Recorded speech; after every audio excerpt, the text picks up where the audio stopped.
ont changé leur style de jeu avec les années. Puis tu voyais qu'il y avait beaucoup d'énergie. Puis ils capitalaient sur les petites erreurs. Donc, on a été très opportunistes. Est-ce qu'il y avait beaucoup de pression, surtout de la part du premier trio et sur les Brainy? Quelle vitesse, pression, ça vous a causé du trouble un peu peut-être?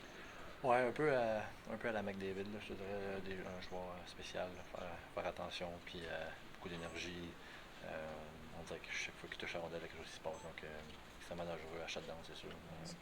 Un gros joueur de hockey. Ce qui est étrange, c'est que si on regarde les 10 premières minutes, les deux premières périodes, vous les dominez, vous jouez votre game, puis on dirait que ça change par la suite. Qu'est-ce qui a fait en sorte qu'il y a eu justement ces changements-là dans, je ne veux pas dire votre façon de jouer, mais on dirait comme vous les avez nourris un peu. Là.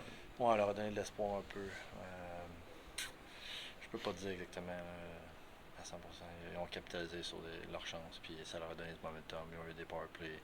Ils ont eu du momentum de là aussi.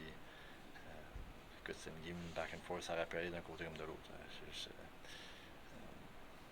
C'est la défaite difficile. Kevin Goulet a parlé de la zone neutre, comme quoi c'était compliqué. As-tu remarqué des choses à corriger dans cet aspect-là? Bon, on savait là, déjà avant la game que ça allait être un gros challenge dans la zone neutre parce qu'avec leur offense, leurs défenseurs ils perdent pas de temps, right up tout le temps. Donc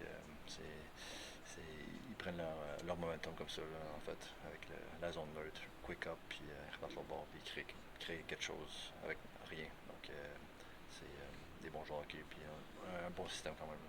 Phil, so much emphasis on details in the last couple